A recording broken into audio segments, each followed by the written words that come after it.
ada tanpa tempat dan tanpa arah. Allahumma rzuqna al-ikhlas fi an-niyyati wal qawli wal amal.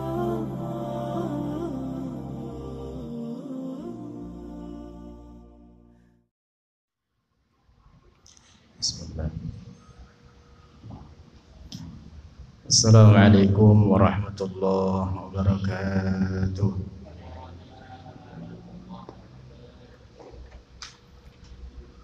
Alhamdulillahi rabbil alamin. Wassalatu wassalamu ala sayyidina Muhammadin sayyidil awwalin wal akhirin wa ala alihi wa sahbihi at-tayyibin at-tahirin. Allahumma la sahla illa ma ja'altahu sahla wa anta taj'alul hazna ya hayyu ya qayyum idza syi'ta sahla. Allahumma rzuqna al-ikhlas fi an-niyyati wal qawli wal 'amal. Dalam sebuah hadis sahih riwayat Imam Muslim dalam kitab sahihnya, juga diriwayatkan oleh para ulama ahli hadis lainnya,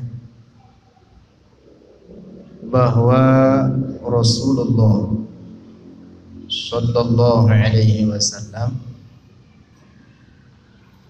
hampir setiap selesai sholat subuh didatangi oleh orang-orang para penduduk Madinah. Mereka semua datang menghadap Rasulullah sallallahu alaihi wasallam dengan membawa wadah yang berisi air.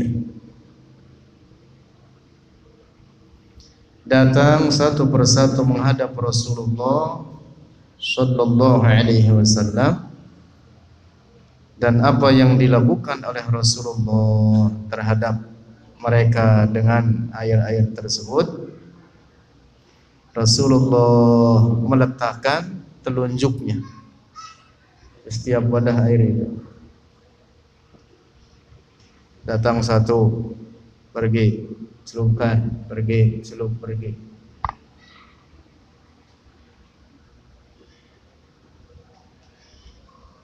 Hadis sahih dalam hadis riwayat Imam Muslim.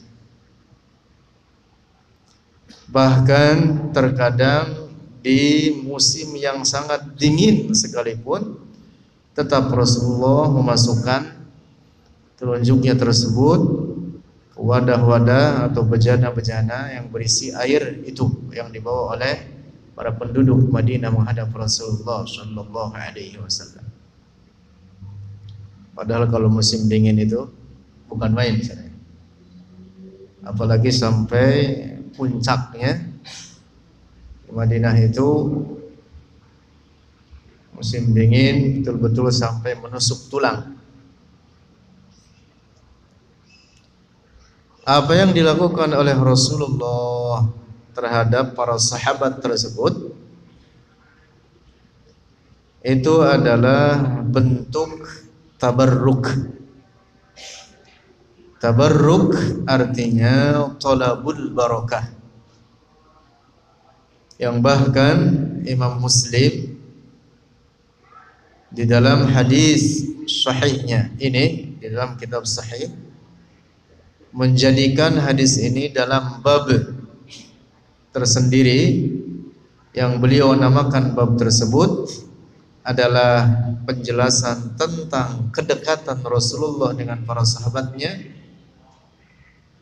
dan praktek para sahabat tersebut dalam tabarruk terhadap Rasulullah sallallahu alaihi wasallam. Tabarruk artinya talabul barakah. Maknanya mencari berkah. Al-barakah artinya az-ziyadatu wan nama'u fil khair, tambahan dan perkembangan dalam kebaikan.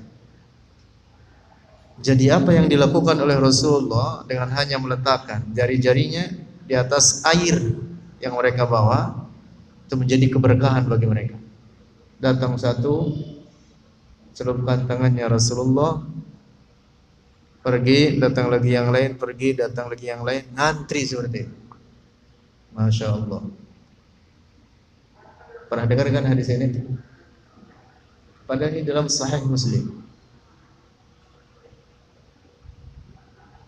Kira-kira kalau wadah gini air kita celupin tangan kita, ada yang mau minum kagak?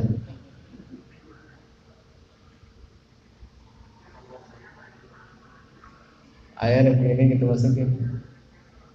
Jangan kata orang lain, tapi bini kita suruh minum. Minum. Oh minum nggak kira-kira dia? Kita ogah, tangan lu gudigan.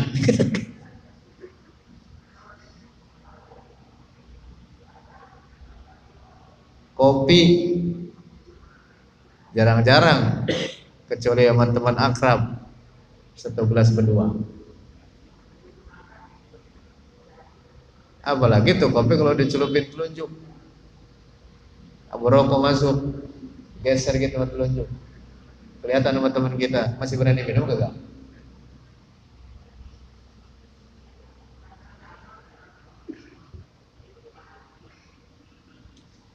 Al-barakah artinya az-ziyadatu wan nama'u fil khair, tambahan dan perkembangan dalam kebaikan. Yang dimaksud dalam tinjauan syariat, apabila suatu perkara memiliki nilai lebih, memiliki keistimewaan yang dengannya menghasilkan pahala atau pundi-pundi kebaikan, berarti sesuatu atau perkara tersebut mengandung berkah secara syariat. Kita punya waktu yang kita miliki ini kita pergunakan dalam ibadah kepada Allah, dalam ketaatan, kesalehan, bukan dalam perbuatan maksiat. Maka berarti itu waktu adalah waktu yang berkah secara syariat. Kita punya harta benda. Itu harta kalau kita pergunakan dalam kebaikan, kesalehan, ketaatan yang secara syariat, kita tasarrufkan, kita pergunakan harta tersebut dalam perkara-perkara yang menjadikan pahala bagi kita, maka berarti itu adalah harta yang berkah namanya. Belum tentu harta yang banyak itu mutlak sebagai keberkahan. Ada teman punya harta banyak, terus dikata oleh kita, wah berkah, berlimpah harta, berlimpah makanan, berlimpah kesenangan. Belum tentu itu sebagai keberkahan yang dimaksud oleh syara'. Tetapi keberkahan adalah apabila harta tersebut, apa yang kita miliki tersebut, kita pergunakan bukan dalam perbuatan maksiat, tetapi dalam ketaatan kepada Allah. Oleh karena tidak sedikit orang yang punya harta banyak, tapi justru dia menjadikannya untuk maksiat kepada Allah. Jelas itu harta bukan berkah baginya, tapi bala, musibah baginya. Menyeretnya kepada dosa-dosa yang akhirnya mungkin dapat menyeretnya masuk ke dalam neraka. Berkah enggak itu masuk ke neraka? Bukan berkah kalau gitu. Jadi harta banyak itu tidak mutlak menjadi keberkahan bagi seseorang, tetapi yang berkah adalah harta yang berada di tangan orang soleh, yang dia tasarrufkan, yang dia pergunakan untuk kesalehan. Karena itu dalam hadis Rasulullah bersabda, Al-malus salih fi yadir rajulis salih. Harta yang baik itu adalah harta yang berada di tangan orang yang saleh. Keluarga berkah adalah misalkan anak-anak, istri. Berkah yaitu keluarga yang dituntun di dalam kebaikan untuk melakukan pahala-pahala, membuat kebaikan-kebaikan, pundi-pundi untuk akhirat. Anak yang berkah dalam keluarga adalah anak yang soleh, yang mau belajar ilmu agama, yang taat kepada orang tuanya, yang mau menuntut ilmu, duduk di majelis ilmu. Nah, itu namanya anak yang berkah. Tidak mesti anak yang berkah itu kalau dilihat secara fisik badannya gemuk, sehat, wah anakmu berkah itu. Belum tentu. Kalau badannya gemuk, orangnya bandel, itu bocah ngelawan mulu sama orang tuanya, sama ibunya berantem terus. Berkah nggak itu gitu? Bukan berkah. Walaupun secara fisik terlihat sehat, tumbuh dengan baik, tetapi ini anak susah banget diajarin ilmu agama, bahkan dia berpaling daripada ilmu agama. Tidak pernah mau belajar Al-Quran, baca Al-Quran, tidak mau belajar ilmu halal wal haram, tidak mau belajar ilmu aqidah. Ini anak bukan berkah bagi orang tuanya.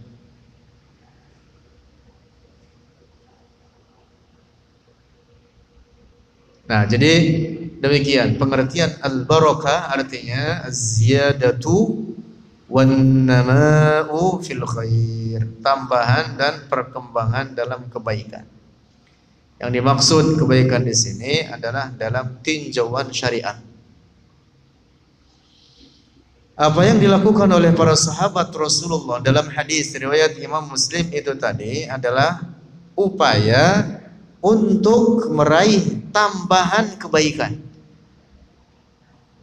untuk meraih keberkahan-keberkahan, supaya apa? Dengan dimasukkannya tangan Rasulullah atau jari-jari Rasulullah dari tangannya kepada wadah-wadah yang mereka bawa, itu menunjukkan bahwa pada diri Rasulullah terdapat keberkahan. Para nabi Allah memiliki keberkahan-keberkahan. Mereka ashabul barakat. Para wali Allah, mereka membawa keberkahan-keberkahan.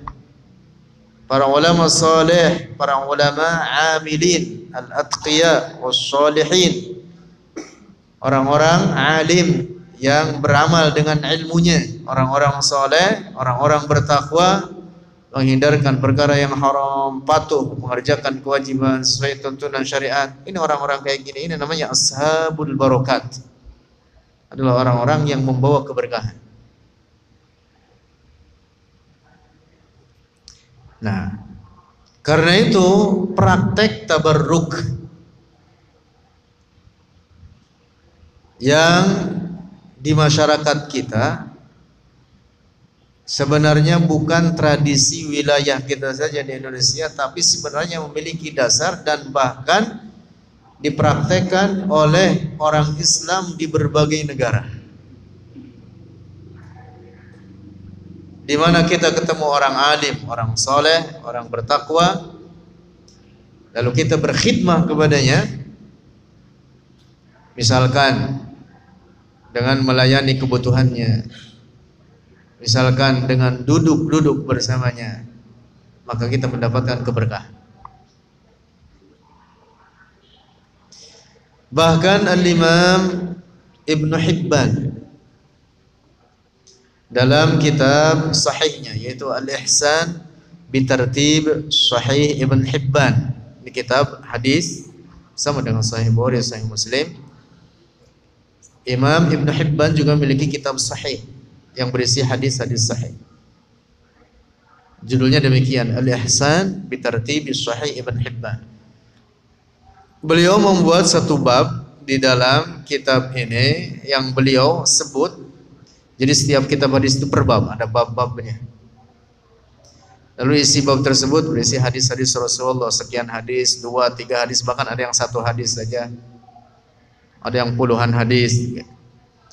Imam Ibn Hibban membuat satu bab di dalam kitab sahihnya yang beliau namakan bab at-tabarruk bi wudu'is salihin idza kanu muttabi'ina li sunanil Mustafa sallallahu alaihi wasallam.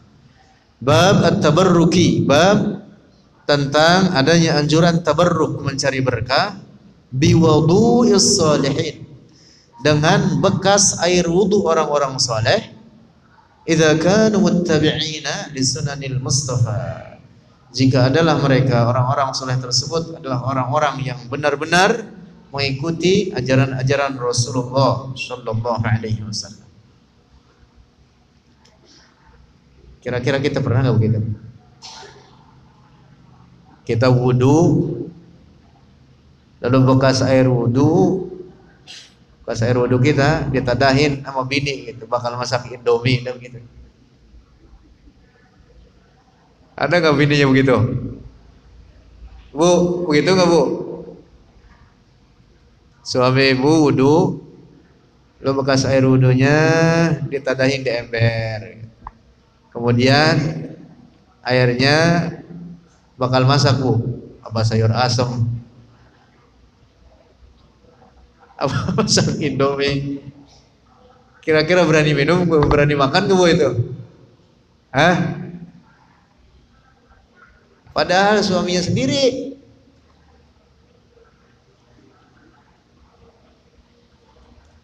Bakal bikin kopi dah, bikin kopi. Bikin kopi ya saya bikinin, buat suaminya juga.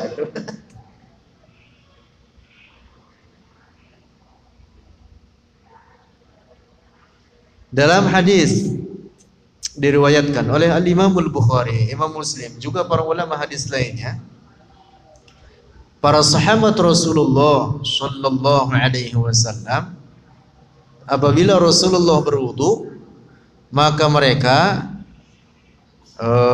berdesak-desakan, berebutan untuk meraih daripada bekas air wudunya Rasulullah, sampai tidak ada yang menetes ke bumi, ditadahin oleh mereka di bawahnya. Apa yang dilakukan oleh para sahabat dalam hadis ini, dalam hadis sahih riwayat Imam Muslim dan lainnya, juga Imam Al-Bukhari. Apa yang dilakukan oleh para sahabat tersebut dengan air bekas wudu Rasulullah itu? Mereka mengusapkannya ke wajah-wajah mereka. Subhanallah. Tabarruk, mencari berkah dengan bekas peninggalan atau bahkan ini bekas wudunya Rasulullah sallallahu alaihi wasallam. Rasulullah wudu dari wajahnya yang mulia, kemudian airnya jatuh, ditadahin oleh para sahabat, dan air bekas Rasulullah itu oleh mereka diusapkan ke wajah-wajah mereka. Subhanallah. Kita pernah nggak begitu sama guru kita?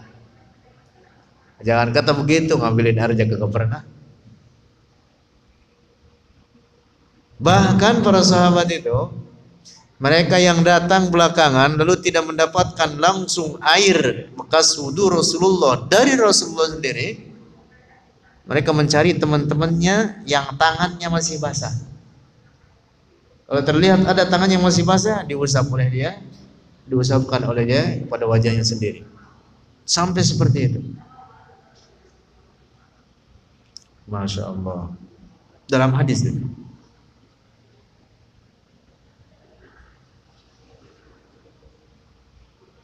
Rombongan kita maka gak ada dah udah. Hadis lain juga hadis sahih dalam kitab Sahih Al-Bukhari dan Sahih Muslim, juga kitab-kitab hadis lainnya. Dahulu Rasulullah di masa hidupnya, Rasulullah diriwayatkan Rasulullah memiliki jubah yang biasa dipakai olehnya. Itu jubah yang mengenai tubuhnya, yang mengenai kulitnya yang mulia. Jubah itu ketika Rasulullah wafat kemudian diwarisi oleh istri beliau, yaitu As-Sayyidah Aisyah radhiyallahu anha. As-Sayyidah Aisyah ini punya saudara kandung namanya Asma binti Abi Bakar. Sama Aisyah juga binti Abi Bakar As-Siddiq. Ketika Rasulullah wafat, maka jubah Rasulullah itu diwarisi oleh As-Sayyidah Aisyah. Lalu ketika As-Sayyidah Aisyah wafat, maka jubah ini kemudian diwarisi oleh Asma binti Abi Bakar As-Siddiq. Apa yang dilakukan oleh Asma binti Abi Bakar? Sering dalam waktu-waktu tertentu Asma binti Abi Bakar mengeluarkan jubah Rasulullah ini. Diriwayatkan satu waktu beliau mengeluarkan jubah itu, lalu beliau berkata kepada orang banyak, "Hadhihi jubbatu Rasulillah." Inilah jubah Rasulullah. Kanat 'inda Aisyah. Dahulu diwarisi oleh Aisyah. Lamma qubida an-nabiyyu qabadatha. Ketika Rasulullah wafat, maka Aisyah mengambil jubah ini, dia mewarisinya. Falamma qubidat qabadtuha. Dan ketika Aisyah wafat, maka saya mengambil jubah ini. Apa yang dilakukan oleh Asma binti Abi Bakar Siddiq? Beliau mengambil air dalam satu wadah besar, kemudian jubah tersebut direndam di air itu, kemudian air rendamannya diminumkan bagi orang-orang yang sakit, sembuh semuanya. Bahkan tidak hanya yang sakit, yang sehat pun minum untuk tabarruk dengan air rendaman jubah Rasulullah sallallahu alaihi wasallam. Bu, kira-kira kalau baju suami ibu kaos dalam, ada keringetannya lagi, celupin wadah berisi air, airnya berani diminum bu? Suami sendiri sih emang apa? Enggak.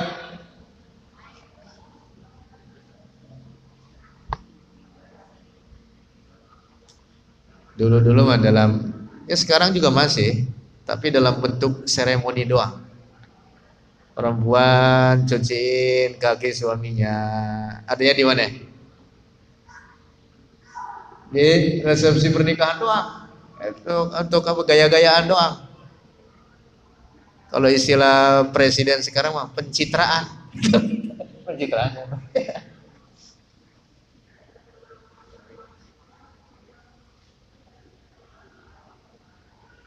Gaya-gayaan doang.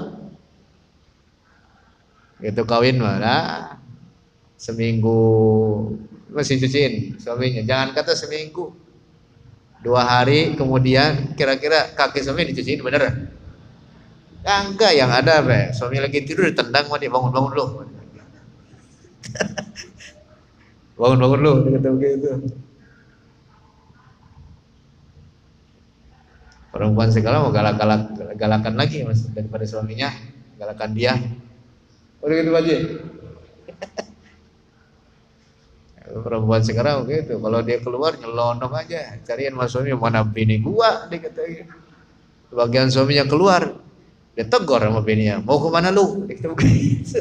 Mau kemana lu? Kata begitu. Bener begitu bu? Enggak.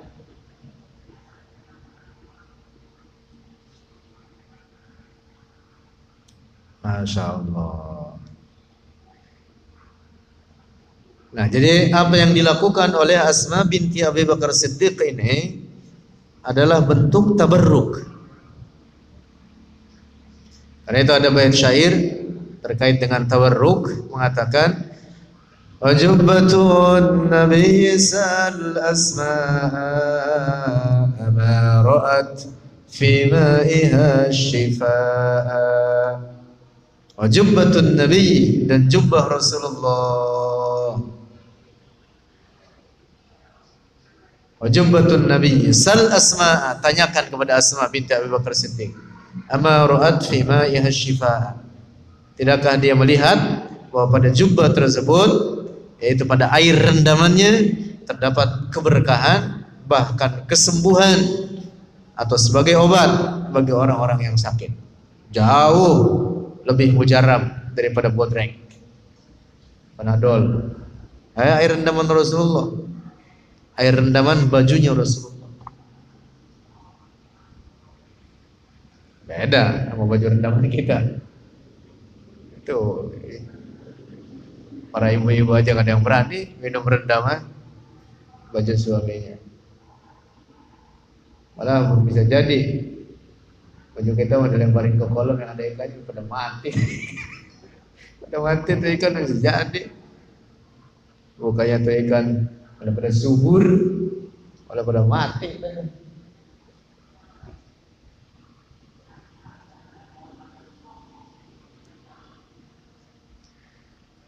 Ada hadis lain.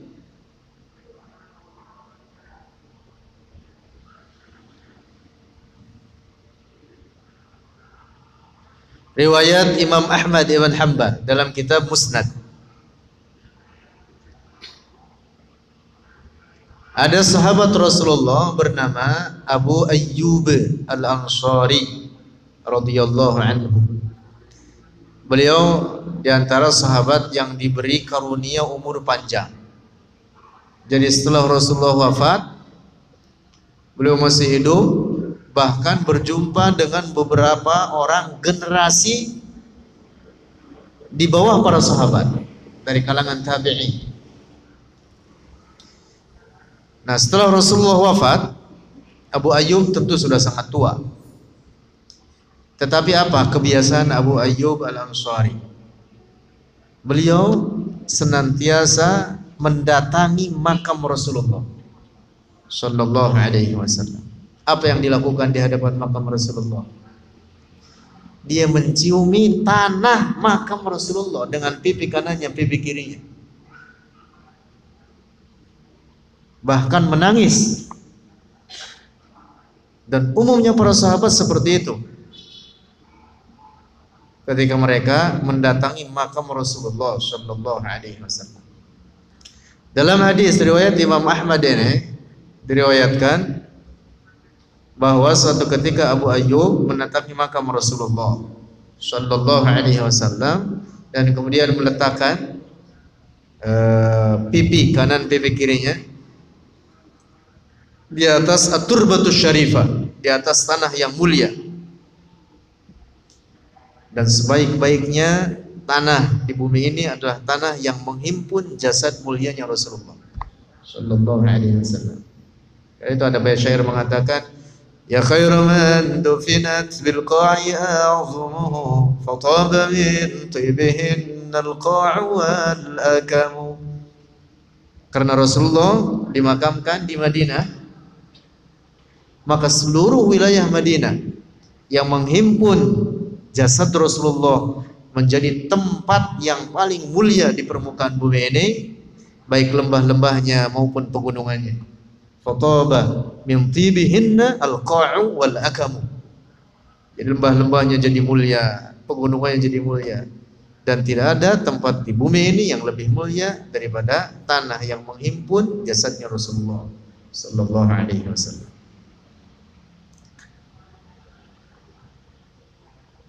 Dulu pernah diperdebatkan, geser sedikit ceritanya.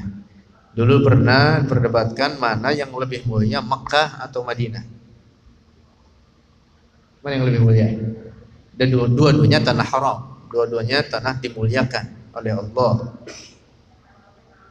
Tapi mana yang lebih mulia? Kalau dilihat dari tanahnya, maka Mekah. Tetapi sebagian ulama kemudian mengatakan tergantung yang bertempat di tanah tersebut. Maka ketika Rasulullah sebelum hijrah Mekah lebih mulia karena Rasulullah ada di Mekah. Tapi ketika Rasulullah hijrah ke Madinah, Madinah lebih mulia daripada Mekah. Walaupun di Mekah ada Ka'bah, di Madinah ada jasadnya Rasulullah sallallahu alaihi wasallam. Adapun Ka'bah jangankan dibanding Rasulullah, bahkan kehormatan setiap orang mukmin itu jauh lebih mulia daripada Ka'bah. Dalam hadis Rasulullah mengatakan begitu. Kehormatan setiap orang mukmin ini lebih tinggi derajatnya dibanding apa? Ka'bah. Makanya kita orang terhadap sesama mukmin wajib menghormati, tidak boleh menciderai kehormatannya, tidak boleh mencaci maki, bergibah dan seterusnya. Apalagi melukainya baik secara fisik maupun secara mental, secara hati nurani dan seterusnya. Haram sesama mukmin. Nah, kembali lagi kepada cerita tadi. Abu Ayyub Al-Ansari dalam hadis ini riwayat Imam Ahmad dalam kitab Musnadnya meletakkan wajah kanan kirinya di atas Turbatus Syarifah, di atas tanah yang mulia, di atas makam Rasulullah sallallahu alaihi wasallam. Tiba-tiba lewat di belakang beliau orang ini kemudian menghardiknya. Menghardik itu kalau negor kita, negornya rada keras lagi. Ditegurlah orang ini, ya hadza atadri madza tasna'. Kalau bahasa kita mah, "Hei, ngapain lu? Sadar enggak lu apa yang sedang kau lakukan?" Terlihat oleh orang ini, Abu Ayyub meletakkan wajahnya di atas makam Rasulullah, menangis, mencurahkan kerinduan kepada Rasulullah. Begitu Abu Ayyub nengok ke belakang, ternyata orang tersebut adalah namanya Marwan bin Al-Hakam. Marwan ini gubernur Madinah saat itu, yang diletakkan di situ, yang dia itu berasal dari orang-orang dinasti Bani Umayyah. Muawiyah meletakkan dia di situ untuk jadi gubernur. Dan umumnya Bani Umayyah kecuali Umar bin Abdul Aziz, mereka adalah orang-orang zalim. Orang-orang zalim, termasuk Muawiyah. Setelah Sayyidina Ali wafat, maka khilafah, kepemimpinan, pengganti Rasulullah, pemimpin keseluruhan umat Islam jatuh ke tangan Muawiyah. Tapi Muawiyah adalah orang yang zalim. Bahkan di masa hidup Sayyidina Ali, Muawiyah ini memberontak kepada Sayyidina Ali. Nah, di zaman itu Marwan bin Al-Hakam dia jadi gubernur Madinah. Begitu Abu Ayyub menengok ke belakang, ternyata Marwan. Lalu Abu Ayyub kemudian berkata, "Saya datang ke sini bukan datang ke bebatuan, bukan kepada batu nisan ini. Saya datang ke sini bukan kepada tanah yang ada di sini, tetapi saya datang menghadap kepada orang yang ada di tanah ini, yaitu Rasulullah sallallahu alaihi wasallam." Lalu kemudian Abu Ayyub berkata, "Wahai Marwan, tahu tidak, dahulu Rasulullah bersabda, la tabku 'ala ad-dini idza waliyahu ahluhu, walakin ibku 'alaihi idza waliyahu ghairu ahlihi." Wahai Marwan, jangan kau tangisi jika agama ini dipimpin oleh orang yang ahlinya. Jadi pemimpin yang orang ini faham ilmu agama, dia ahli untuk memimpin, paham manajemen, tidak zalim. Walakin ibku 'alaihi idza waliyahu ghairu ahli, tetapi tangisilah agama ini jika dipimpin oleh orang yang bukan ahlinya. Marwan mengutip hadis ini di depan Abu Ayyub Al-Ansari mengutip hadis Rasulullah ini di depan Marwan. Maksudnya apa? Menyinggung dia. Maksudnya engkau adalah orang yang bukan ahli untuk memimpin umat Islam ini.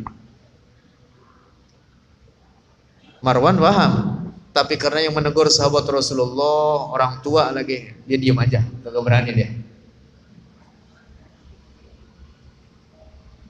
Kira-kira zaman kita sekarang yang mimpin kita ini yang paham agama apa kagak? Al-Fatihah. Al-Fatihah ya?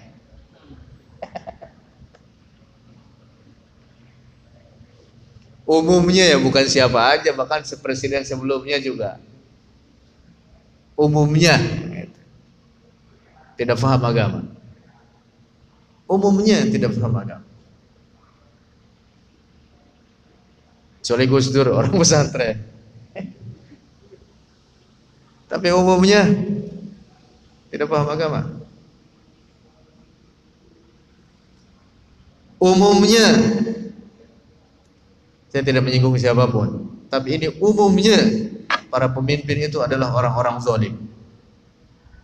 Saya tidak mengatakan ini dari saya, Rasulullah mengatakan gitu. Karena itu dalam hadis pula Rasulullah mengatakan bahwa kebanyakan para pemimpin itu masuk neraka. Geser dikit nih kita, obrolannya geser dikit supaya ada manfaatnya dengan kondisi kita sekarang. Rasulullah bersabda, al-irafatu haqqun, kepemimpinan itu hak. Kita butuh, memang harus ada kepemimpinan dari skala kecil, keluarga juga ada pemimpinnya, suami dalam hal ini, RT, RW, camat, gubernur dan seterusnya. Karena itu Rasulullah mengatakan bahwa kepemimpinan itu hak, al-irafatu haq. Sampai Rasulullah mengatakan kalau kalian jalan bertiga, maka jadikan salah satu kalian sebagai pemimpin dalam perjalanan itu. Kalau kagak pada berantem mulu, satu jalan ke sono, satu ke sini, bubar deh perjalanan masing-masing akhirnya.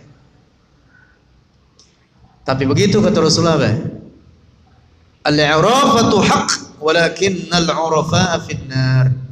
Kepemimpinan itu hak adanya, kita membutuhkan itu, walakinnal 'urafa'a finnar. Tetapi kebanyakan para pemimpin itu akan masuk ke neraka. Subhanallah. Kita sebenarnya kan pemimpin semua ini. Paling tidak keluarga kita. Rasulullah mengatakan kullukum ra'in. Setiap kalian pemimpin.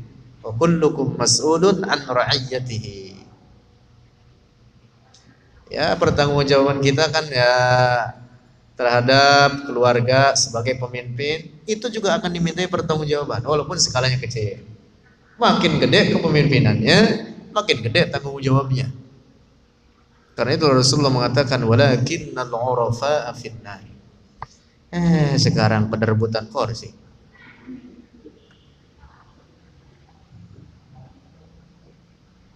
Di sini ada calon anggota dewan kagak?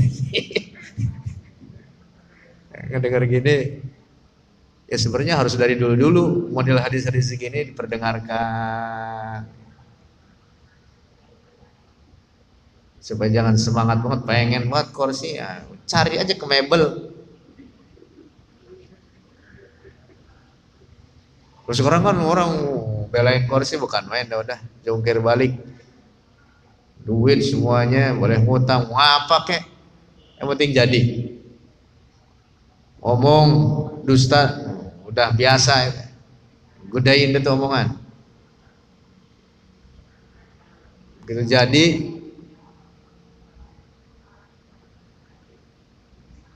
jadi, lupa semua janji-janji dia ada.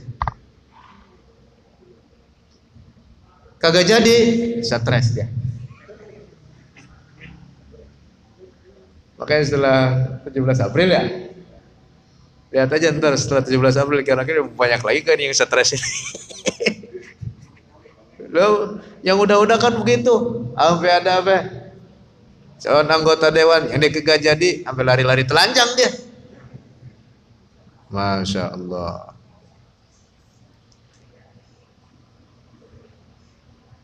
Berat jadi pemimpin itu sebenarnya berat. Imam Asy-Syafi'i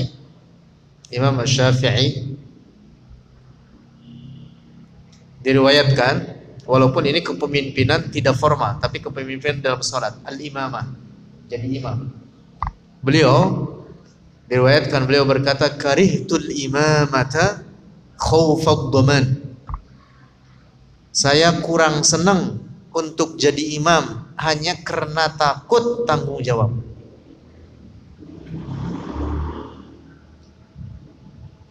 Ya, kepemimpinan itu yang banyak, walaupun itu dalam ibadah, dalam sholat, sama itu juga pemimpin. Atau yang dalam bentuk formal, misalkan sebagai kepala negara atau di bawah kepala negara, kita sebut itu formal dan begitu. Lebih-lebih lagi itu, karena membawahi banyak orang. Dalam sholat pun ini imam diminta tanggung jawab, dan Imam Syafi'i mengatakan apa? Karihtul imamata. Saya kurang senang untuk jadi imam dalam sholat, khaufad dhaman, karena khawatir tanggung jawab. Sekarang jadi imam nyelonong-nyelonong aja, anak muda siapa kayak bacaannya gak rapi, nyelonong-nyelonong. Sekarang kan begitu itu. Sama juga dengan apa? Kepemimpinan yang kita sebut formal itu tadi, orang pada rebutan kursi, wah maju-maju aja udah. Orang yang kagak beres, orang yang tadinya tukang mabuk, badannya tatoan, macam-macam deh, macam-macam. Jadi dia pemimpin, ngurusin diri aja kagak becus, mau ngurusin orang, bagaimana ceritanya?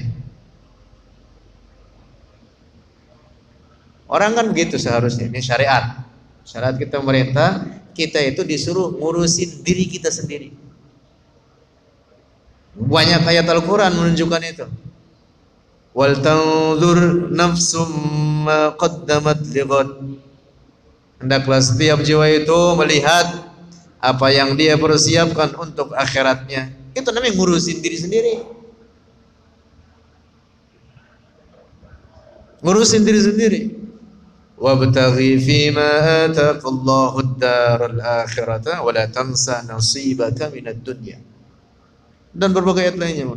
Kita diperintah ngurus diri sendiri. Sekarang kalau ngurus diri sendiri kagak pernah bisa, sholat kagak pernah, bacaan sholat berantakan, lu mengurusin orang, bagaimana ceritanya?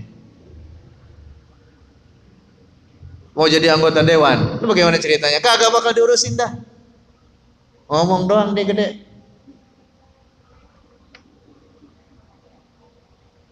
Tuh, jadi ingat-ingat ini sabda Rasulullah, al-'irafatu haqqun walakinnal 'urafa'a finnar. Kepemimpinan itu hak, tetapi kebanyakan para pemimpin itu ya tidak mutlak semuanya, tapi kebanyakannya.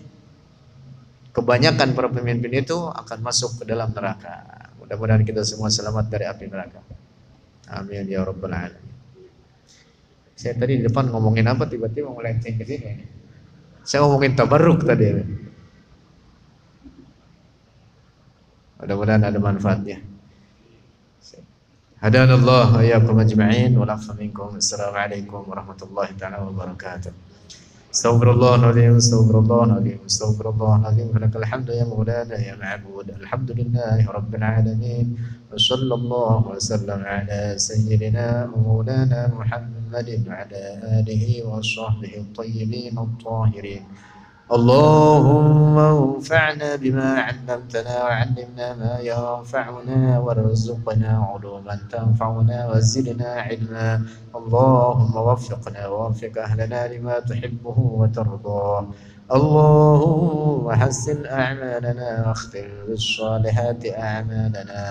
ربنا آتنا في الدنيا حسنة وفي الآخرة حسنة وقنا عذاب النار.